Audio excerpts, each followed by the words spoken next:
Ya, Assalamualaikum warahmatullahi wabarakatuh. Malam ini kita mau bicara mengenai ekonomi Cina nih, yang lagi gempar mulai malam ini ya, atau tadi siang sudah banyak beritanya di luar negeri. Jadi pertumbuhan ekonomi Cina ini annual growth rate ini 18,7, padahal ini jadi pasca pandemi ya. Tapi berikutnya menurun 2022, bahkan di bulan Juli ini 2022 tipis ya, hanya sedikit di atas 1% kali. Nah, diramalkan pertumbuhan gini ya. Tapi ini sekarang bulan ini kan bulan Juli 2023, mulai Agustus ini udah terjadi kekacauan, atau mulai malam ini ya sudah mulai terjadi kekacauan. Beritanya bermacam-macam, kalau kita lihat beritanya macam-macam deh. Jadi kalau kita lihat di Cina ya, berita Cina ini, ini beritanya jelek. Jadi pertumbuhan ekonomi yang tinggi ya, itu dibiayai dengan hutang. Tuh, hutangnya jadi tinggi banget gitu tuh. Jadi pertumbuhan ekonomi yang tinggi itu untuk kuartal pertama 2023 dibiayai dengan hutang 279% ya. Ini sebagai akibat daripada pertumbuhan properti yang dibangun terlalu banyak gitu ya, apartemen, perumahan, mall itu di China. Sedangkan daya beli masyarakat nggak kuat, akhirnya hutangnya macet gitu loh.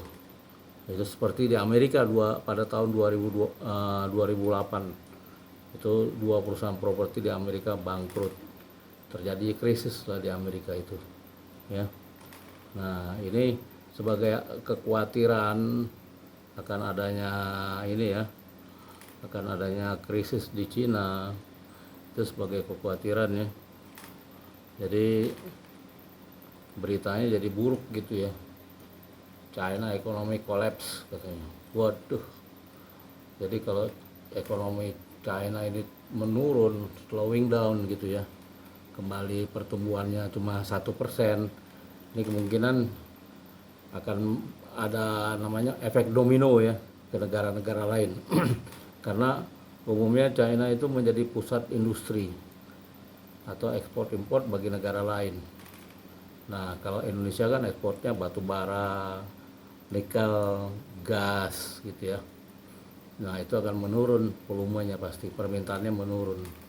Nah, ini akan berdampak terhadap perekonomian Indonesia karena produk batu bara dan nikel itu menjadi andalan ekspor ya. Nah, trennya akan menurun terus gitu. Jadi kemungkinan besar ini tahun 2024 sampai 2028 ini krisis di Asia ini parah ya. Bahkan di global juga seperti itu ya, terjadi krisis parah karena pertama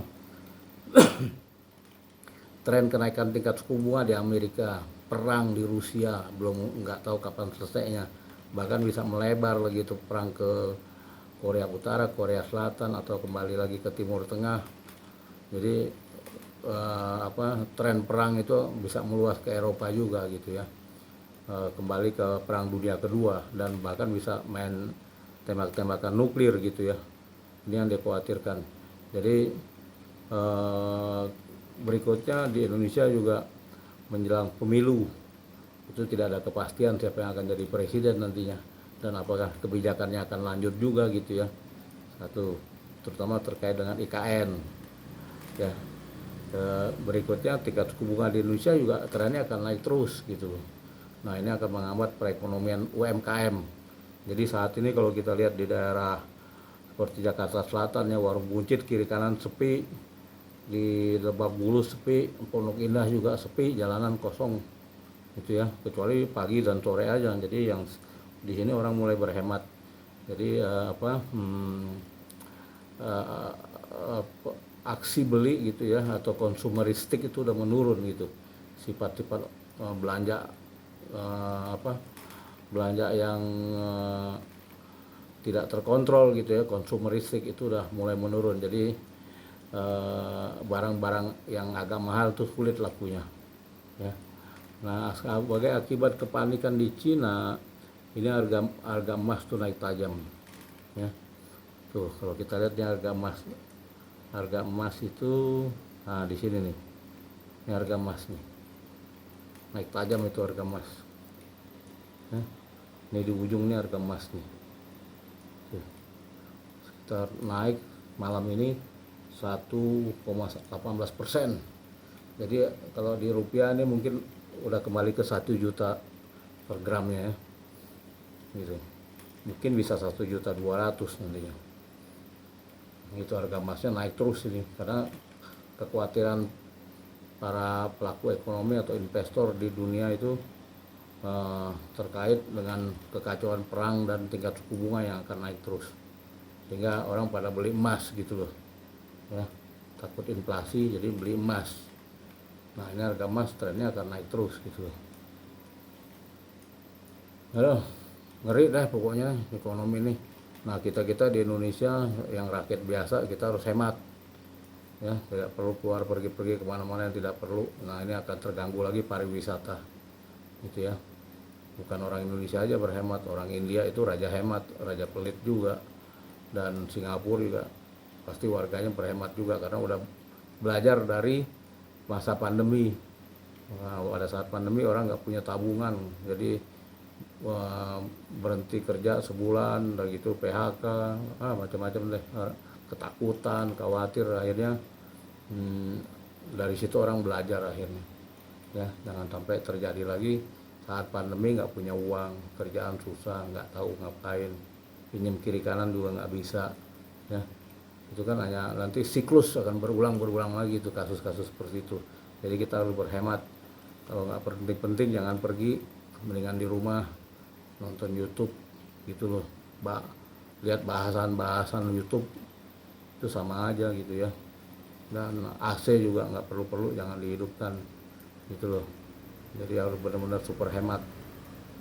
Dan satu kedua belajar yang belajar yang ekstra gitu, terutama bahasa Inggris, matematika harus dapat 100 plus ya. Kerja juga jangan malas-malas, cari duit juga yang harus semangat gitu, karena ekonomi ini udah menyatu ya, udah globalisasi menyatu. Jadi ada sesuatu di luar negeri walaupun jauh itu nggak lama lagi akan berdampak ke Indonesia juga gitu loh ya. Jadi kita harus ekstra hati-hati dalam hidup ini gitu. Oke, begitu aja malam ini. Tuh lihat harga emas, dan artinya kalau emas itu naik ada terjadi kepanikan di bidang keuangan, pasar keuangan, orang nggak percaya lagi gitu ya. Jadi belinya emas yang pasti-pasti aja. Oke, begitu aja. Selamat malam. Assalamualaikum warahmatullahi wabarakatuh.